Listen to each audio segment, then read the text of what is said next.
నక్క కాకి కథ. ఒకప్పుడు ఒక అందమైన అరణ్యం ఉండేది. ఆ అడవిలో జింకలు మేత మేస్తూ, కుందేళ్లు ఎగురుతూ, కోతులు ఊగుతూ, పక్షులు పాడుతూ సంతోషంగా జీవించేవి. ఆ అరణ్యంలో ఒక పెద్ద బన్యాన్ చెట్టు ఉండేది. ఆ చెట్టు మీద గర్వంతో కూర్చున్న ఒక కాకమ్మ ఉండేది. కాకమ్మ రెక్కలు చాచుకుంటూ గర్వంగా, ఆహా! నేను ఎంత అందంగా ఉన్నానో చూడండి. నల్లగా మెరిసే రెక్కలు, మెరుస్తున్న కళ్ళు. నిజంగా నేను ఈ అడవికి ఆకాశరాణిని.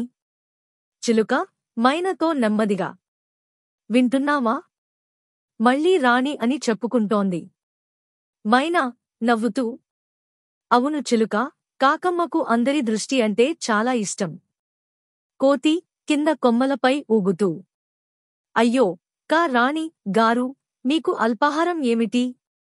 రాణిలా ఏదైనా ప్రత్యేకంగా తింటారా? పక్షులు నవ్వుకుంటాయి. కాకమ్మ తల ఎత్తుకుని గర్వంగా చూస్తుంది. పొదల మధ్యనుంచి ఒక నక్క బయటకు వస్తుంది. దేహం సన్నగిల్లి, కళ్లలో ఆకలి మెరుస్తుంది. నక్క తనలో, అయ్యో!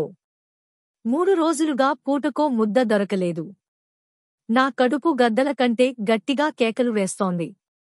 కాని నా బుద్ధి మాత్రం బలంగా ఉంది. దానితోనే ఆహారం దొరుకుతుంది. కోతి దూరం నుండి, నక్క, నీ పరిస్థితి చూడగానే జాలివేస్తుంది. నక్క ముసిముసిగా నవ్వుతూ, దయ వద్దు. నాకు దొరక్కపోయినా ఈ అరణ్యంలో ఇంకొకరికి దొరికిన ఆహారం చివరికి నా దగ్గరికి చేరుతుంది.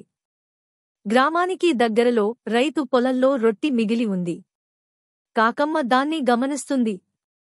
కాకమ్మ ఉత్సాహంగా, ఆహా! నా అదృష్టం ఈ రోజు నిజంగా బంగారం.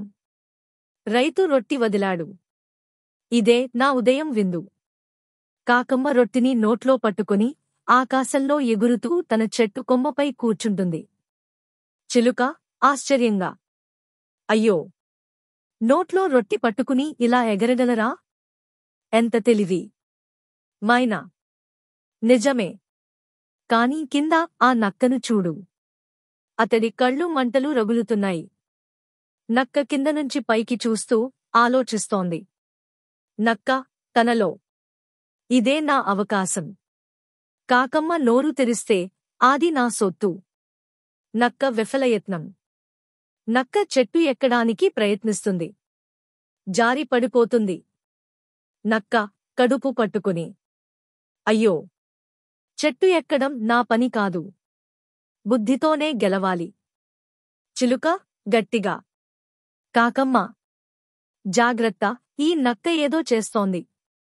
మైనా అతడి మాటలు నమ్మకే. మోసం చేసేస్తాడు. కాకమ్మ గర్వంగా చిరునవ్వుతో, నీకు తెలుసు కదా, నేను ఎవరితోనూ ఓడను. నక్క తల పైకి ఎత్తి, కాకమ్మ, ఈ అడవిలో నిన్ను చూసినప్పటినుండి నా హృదయం పరవశించింది. నీ రెక్కలు నల్ల ముత్యాల్లా మెరుస్తున్నాయి. నీ కళ్ళు రాత్రి తారల్లా వెలుగుతున్నాయి. కాకమ్మ గర్వంగా రెక్కలు చాచుకుంటూ మనసులో, అవును, నేను ప్రత్యేకమే. అందుకే అందరూ నన్ను గౌరవిస్తారు. నక్క ఇంకా మధురంగా, కాని ఒక చిన్న సందేహం ఉంది. నీ గళం కూడా నీ అందంలా మధురమా? ఒక పాట పాడితే ఈ అరణ్యం శాశ్వతంగా నీ పేరును జ్ఞాపకం చేసుకుంటుంది. చిలుక ఇదిగో మొదలెట్టాడు. కాకమ్మ జాగ్రత్త. మైనా అమ్మో! నోట్లో రోటీ ఉంది. ఒకసారి పాడితే అంతే. కాకమ్మ గర్వంతో, నోట్లో రొట్టి ఉన్నా నిజంగా నా గళం గొప్పదే. వినిపిస్తా అని నోరు తెరిచి కా కా అని కూస్తుంది. రొట్టి కింద పడిపోతుంది. నక్క ఒకే దెబ్బకి పట్టుకుని నవ్వుతూ, హాహాహా! నీ గొంతు మధురమో కాదో నాకు తెలియదు. కాని నీ మూర్ఖత్వం మాత్రం అద్భుతం. నక్క పరుగెత్తి రొట్టి తింటుంది. చిలుక చింతిస్తూ, మేము చెప్పాం కదా, పొగడ్తలు నమ్మకూడదని. కాకమ్మ వేదనతో. అయ్యో! నా గర్వం వల్ల నా ఆహారం పోయింది. ఇకపై ఎప్పటికీ గర్వం చేయను. నా స్నేహితుల మాటలు వింటా. నిజమైన బుద్ధి అంటే వినయం. చిలుక, మైనా, కోతి ఒకేసారి. అదే సరైన పాఠం, కాకమ్మ. ఇప్పుడు మన అరణ్యం మళ్ళీ సంతోషంగా ఉంటుంది. కోతి: మనమంతా ఒకరిని ఒకరు కాపాడుకుంటే ఎవరూ మోసగించలేరు. నీతి: ఇలా పొగడ్తలు మాటలు నమ్మి కాకమ్మ తన ఆహారం కోల్పోయింది. కాని ఆ తప్పులోంచి ఒక గొప్ప పాఠం నేర్చుకుంది.